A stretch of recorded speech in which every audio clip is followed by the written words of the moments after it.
যারা এখন একটু ফ্রি আছেন বা কিছু বলার সময় আছে, আজকে ইয়ামুল জুমআ, জুমার দিন, বেশি বেশি পড়বেন আল্লাহুম্মা সাল্লি আলা মুহাম্মদ ওয়া আলা আলি মুহাম্মদ কামা সাল্লাইতা আলা ইব্রাহিম ওয়া আলা আলি ইব্রাহিম ইন্নাকা হামিদুম মাজিদ আল্লাহুম্মা বারিক আলা মুহাম্মদ ওয়া আলা আলি মুহাম্মদ কামা বারাকতা আলা ইব্রাহিম ওয়া আলা আলি ইব্রাহিম ইন্নাকা হামিদুম মাজিদ। ঠিক আছে, যারা দুরুদ পারেন, মানে দুরুদ ইব্রাহিম পারেন, আপনারা পড়বেন। আর যারা দুরুদ ইব্রাহিম পারেন না, শুধু এতটুকু হলেও পড়িয়েন আল্লাহুম্মা সাল্লি আলা মুহাম্মদ।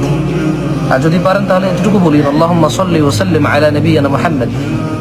অথবা আপনি বলতে পারেন আল্লাহুম্মা সাল্লি ওয়া সাল্লিম ওয়া বারিক আলা নবিয়িনা মুহাম্মদ। মোট কথা হলো, আমি বোঝাতে চাচ্ছি যে যারা কোরআন তেলাওয়াত করতে জানেন, সূরাতুল কাহফ তেলাওয়াত করেন। যারা পারেন না, শেখার চেষ্টা করেন। যারা দুরুদ ইব্রাহিম পরিপূর্ণ পারেন, দুরুদ ইব্রাহিম বেশি বেশি পড়েন। মানে গুনবেন না, গুনে রাখবেন না, যতবার পসিবল হয়, যতবার পসিবল হয়। কেমন?